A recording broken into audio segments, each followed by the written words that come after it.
السادة المعلمين الزملاء الأعزاء المتقدمين لوظيفة وكيل ومدير إدارة تعليمية، السلام عليكم ورحمة الله. إن شاء الله من خلال الفيديو ده نحل مع بعض الاختبار القبلي. السؤال رقم 1: يعد التقويم الذاتي أداة فاعلة للرقابة الذاتية داخل المؤسسة التعليمية؟ هل هي دي إجابة صحيحة أم إجابة خاطئة؟ طبعا دي إجابة صحيحة.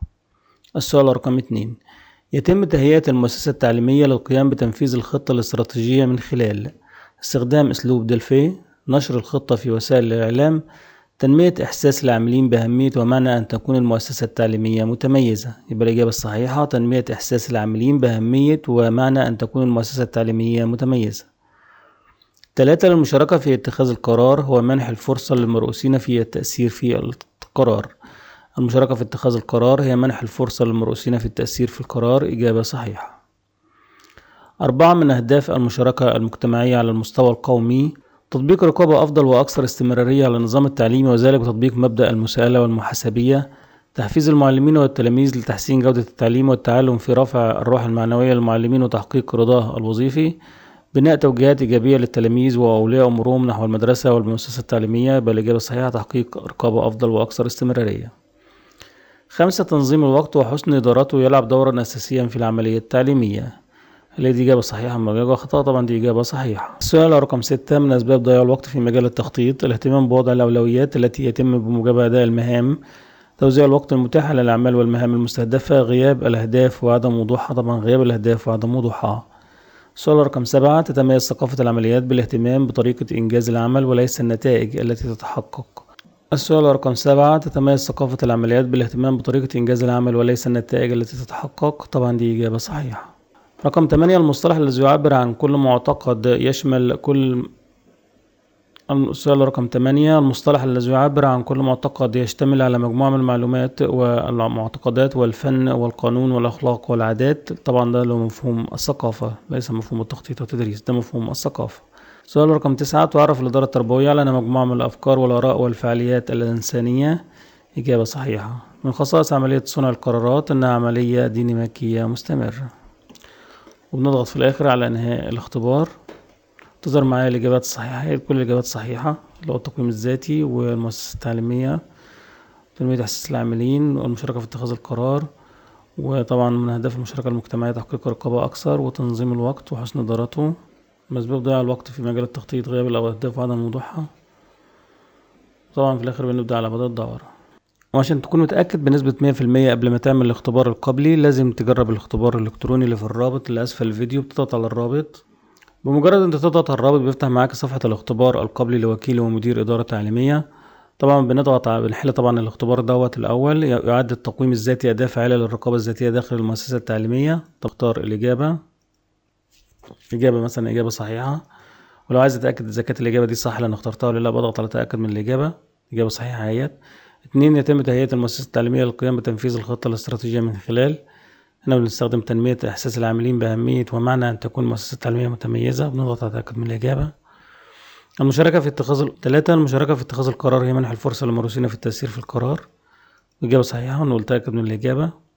من أهداف المشاركة المجتمعية على المستوى القومي طبعا قلنا تحقيق رقابة أفضل وأكثر استمرارية على النظام التعليمي، وذلك بتطبيق مبدأ المساءلة والمحاسبية. نضغط تأكد من الإجابة. تظهر لنا الإجابة هنا، الإجابة صحيحة هي.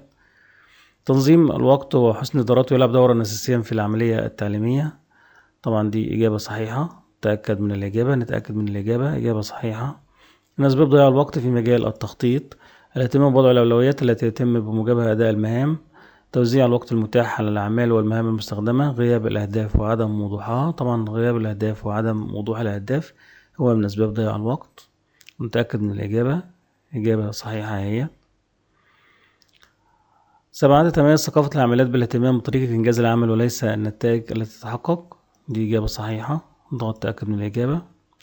المصطلح الذي يعبر عن كل معتقد يشتمل على مجموعة من المعلومات والمعتقدات والفن والقانون والأخلاق والعادات. طبعا ده مصطلح التخطيط ولا الثقافة ولا التدريس؟ طبعا ده مصطلح الثقافة. تأكد من الإجابة، إجابة صحيحة هي اللي هو مصطلح الثقافة. تعرف الإدارة التربوية على مجموعة من الأفكار والآراء والفعاليات الإنسانية.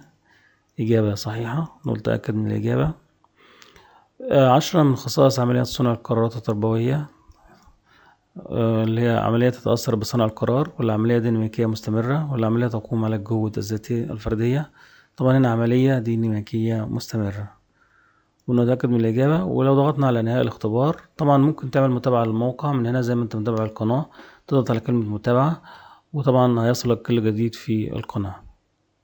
طبعا هنا ممكن تعمل متابعة للموقع، يعني تشرفنا حضرتك بمتابعة الموقع، بتضغط على كلمة متابعة وبيصلك كل جديد على الموقع مثل القناة بالظبط.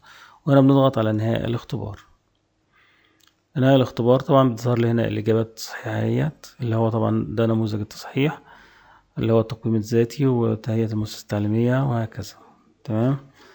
ولتحميل المادة العلمية ولتحميل المادة العلمية لوظيفة وكيل ومدير مدرسة أو وكيل إدارة تعليمية أو موجه فني، بنضغط على المادة العلمية. تظهر لي هنا المادة العلمية طبعا لوظيفة وكيل تحميل مزيد من المشاركات.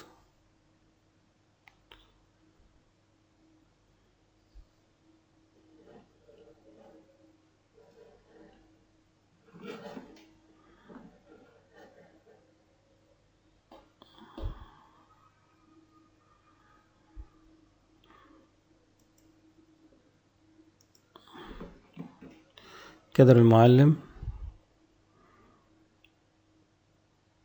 تحميل المادة العلمية،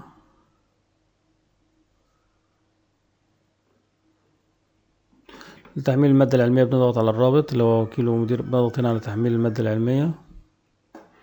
هنا المادة العلمية هي لوظيفة وكيل ومدير مدرسة أو وظيفة وكيل ومدير إدارة تعليمية. طبعا دي مختصرة، يعني لو ضغطت هنا مثلا على إدارة التغيير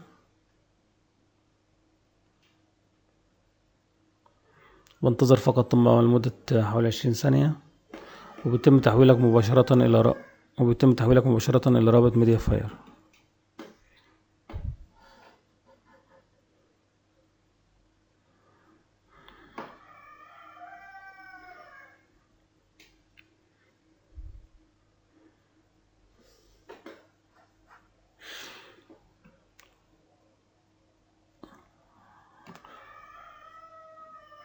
يحولك مباشرة لرابط ميديا فاير، بتضغط على كلمة داونلود، بيحمل معاك ملف. بتلاقي هنا كل المجال أو المجال كله أو المحور كله في حوالي ورقتين، طبعا مختصر أو منسق. طبعا هنا منسق دون أي حذف.